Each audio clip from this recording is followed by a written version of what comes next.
what did you think your first day in Senegal was going to be like? I left the US with a lot of expectations because I'm from West Africa, I'm from Togo, and I'm going back to West Africa in Senegal where they speak French. I speak French too.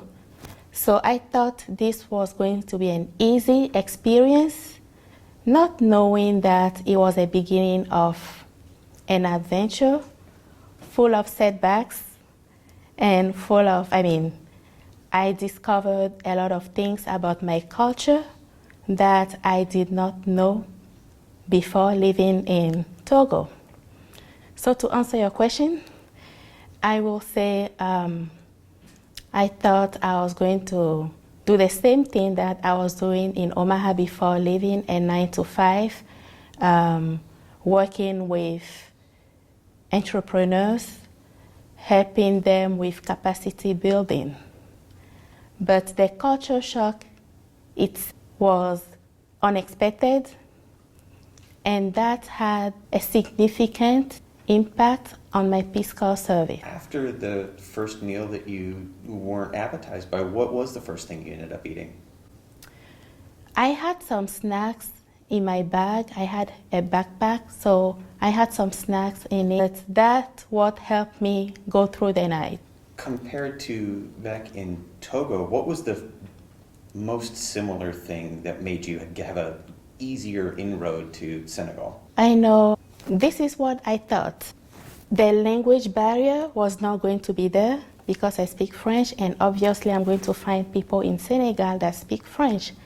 So I thought it was going to be easy to communicate with them, and knowing how warm African culture in general is, I didn't think I'll have any issues at all until I landed in Senegal. I just told you about the first night or the first day. Second day, it was very intense. Going through training, they had a very heavy agenda, and we had the first meeting. They kind of told us what to expect that day and even the entire week. We had classes after classes, learning the local dialect and then learning the culture, having meetings with the Peace Corps staff in chairs. They kind of try to know you better, to have an idea of your placement, like the village they're going to assign you to. They try to know your background and your expectations to see where you will most fit. After they did that initial interview and placement, what did you end up doing for the Peace Corps? So I have a bachelor degree in business administration, banking and financial market from University of Omaha in Nebraska. Prior to getting that degree, I already had a bachelor degree in organizational psychology. And I worked at PayPal for 6 years before leaving for Peace Corps. So I have a business background.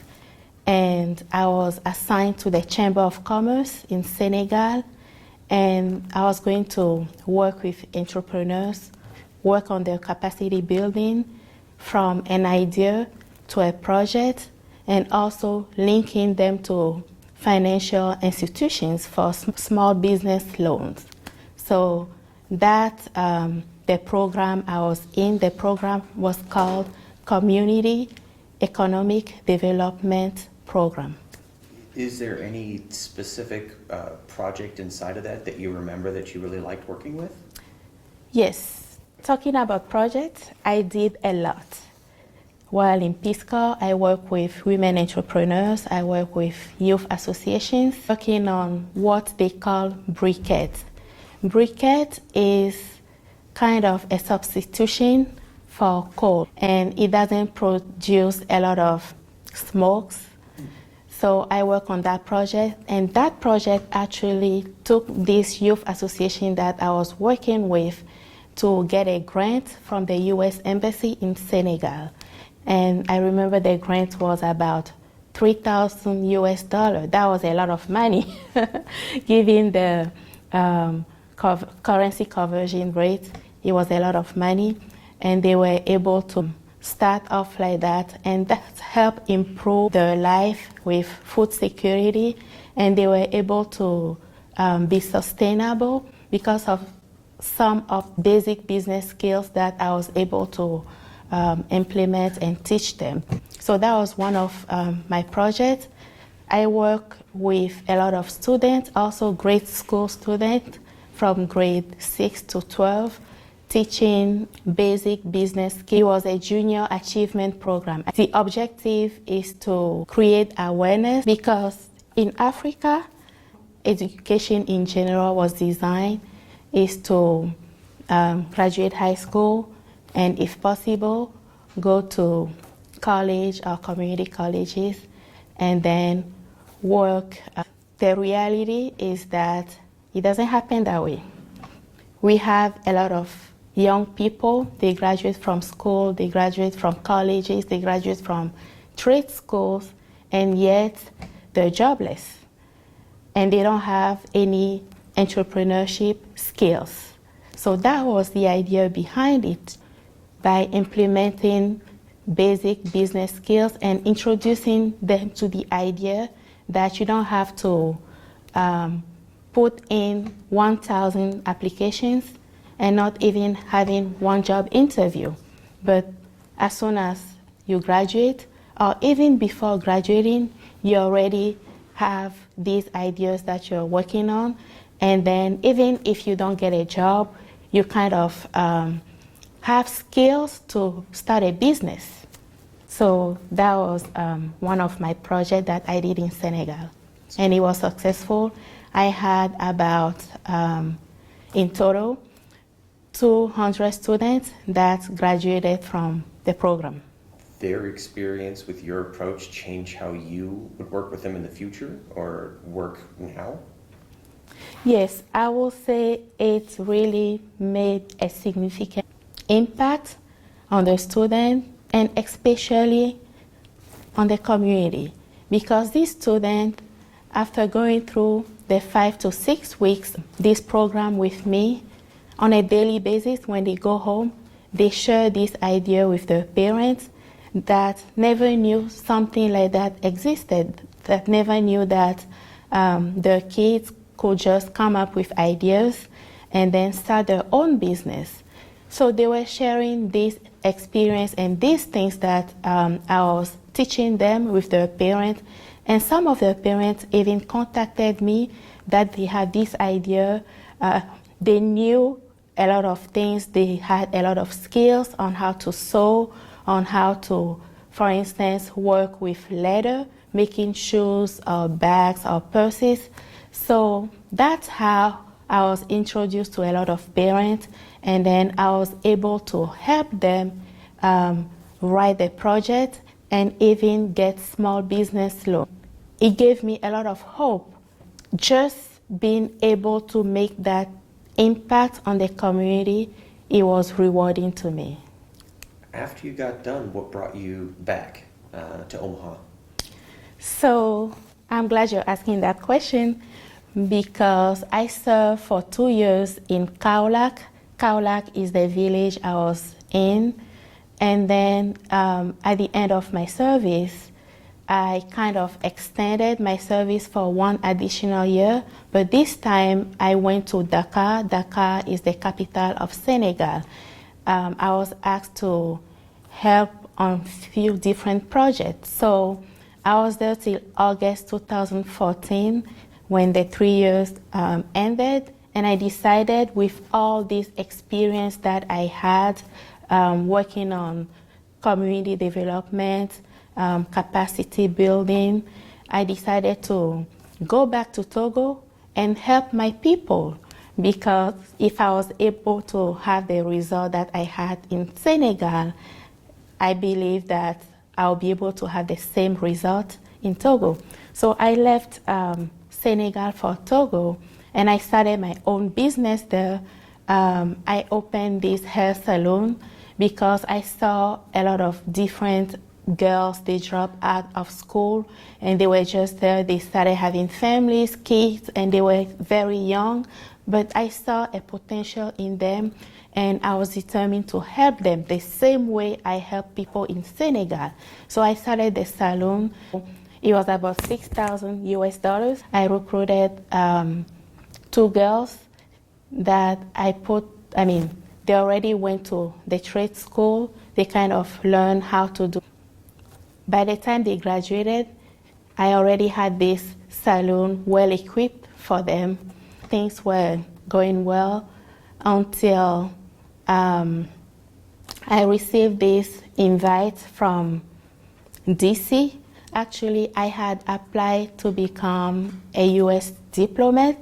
So I received this invite from DC asking me to come and take the Foreign Service Officer test. So that's what initially brought me back to the US. So I came to DC in April 2015. I took the test. It was a day long, but it was going to take about 60 days to get the results. So I didn't know if I had to go back to Togo. It was expensive to fly back to Togo. So I decided to come to Omaha because Omaha is the place I knew. I have a lot of friends here. I used to live here. I lived here for 6 years, so I came back to Omaha. And then while waiting for the result, I went back to PayPal to work at PayPal, and they took me right away.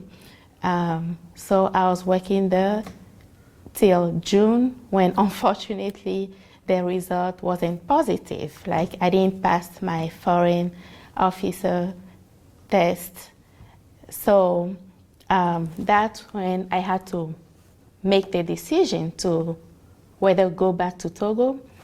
I didn't know what to do at that time, and I didn't want to continue working at PayPal anymore because I've been in this humanitarian in Senegal, and then that's what my passion was. I kind of wanted to help people. I decided to go and apply to become a case manager with the state of Nebraska. And since the end of 2015, I've been working for the state of Nebraska until now. Are you using your experiences from Senegal and Togo in your current job? So in my current job, obviously I'm in social services. I deal with a lot of families that are involved with the state, either because of child abuse or neglect or poverty issues. So my experience in Senegal, in Togo, helped me a lot with case management and working with families, engaging families, giving families hope, and making a significant impact in their lives. The experience I had in Senegal and in Togo kind of helped me. What's the next step for you? Well, the next step for me, I want to tell my story, obviously, because I had experienced a lot of setbacks when I was in Peace Corps service in Senegal, and it's just continuing making a positive impact on communities, especially the immigrants. When they immigrate to America, they have to go through a lot. Some of them, they even have degrees before coming in this country, but because of the language barrier and because of the acceptance, it kind of slows them and they get lost. So I want to tell my story, to tell them that, to encourage them, to empower them, that they should continue having hope, getting themselves ready for that opportunity, even though they might not know what the future looks like today. If they should just continue working hard, get a lot of skills, continuing education, and once that opportunity presents itself, they will be ready.